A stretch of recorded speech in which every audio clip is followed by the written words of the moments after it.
I heard someone once describe a WordPress hacker like that of a low-level burglar that would go into an apartment building and walk up and down the halls and just turn the doorknob of every single door they walked past. If the door opened, they walked in. If it was locked, well, they moved on to the next one. They would not just stand there and break down the door or pick the lock. If the basic precaution of locking the door was not done, then they took advantage of it and walked on in and burgled. Same with the majority of the WordPress hackers. If you just take care of at least the basic level of securing your site, then you'll be much better off than those that do not.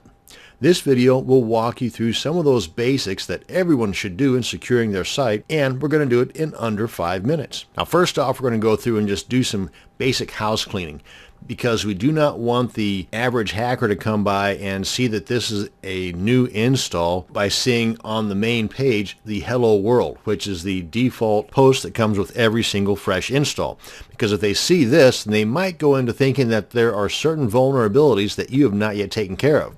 So we want to first go through and get rid of the default post, the default page, anything else in there that might need to be basically cleaned up. So let's go ahead and log into the dashboard area, and I've already done that here. You can do that by putting your URL /wp-admin or wp-login.php. And if you have not logged in recently, then you get a little pop-up box here that requires you to put your username and password in there, and then you'll end up on this page here.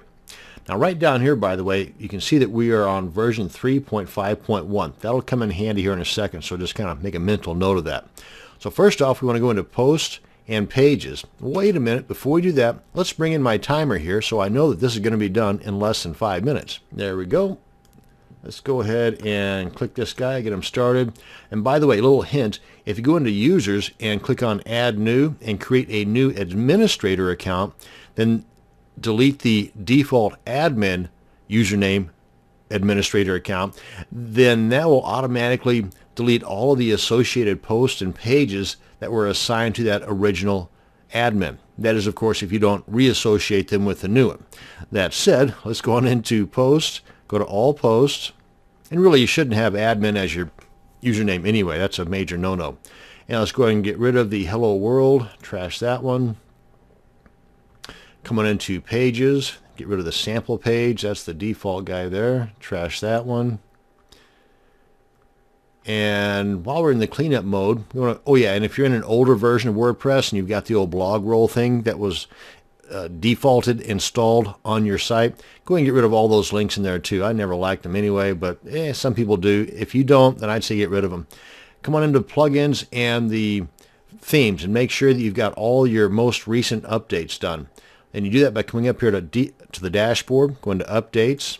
This will show you all of them, not just the plugins. So if you got themes that need updated, you can take care of that too.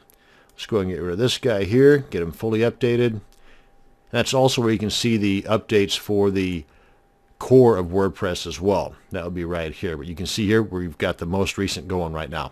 Now then, that said, if we do not have the most recent, then you want to make sure that you're not telling the world what version of WordPress you're using, because you have certain updates of WordPress to plug certain security holes. And if a hacker sees that you're using 2.9 or 3.2 and they know of a potential security measure there that they can take advantage of, then they're going to. So you want to make sure that if you're not using the most recent version, which you should be, but maybe you got a client that swears by version 3.2 or whatever, you want to hide that version from being shown to the world. Let me show you what I'm talking about. If we right click, go to View Page Source, I'm going to Control F to do a find. Let me get this guy out of the way here. And I'm going to find 3.5.1. And we see we've got 4 instances of that right here. So we want to get rid of these 4 instances right now. And we do that by logging into our cPanel control panel. You can do the same thing by going to an FTP client. Go to File Manager. Oh, and by the way, while I'm in File Manager, there's a couple of files in here we can get rid of too. The README, this is the root directory of our WordPress install. Select the README and the config-sample. Delete those. Hang with me, I'll get back on track in a second. Go into the wp-admin. And let's get rid of the install files here.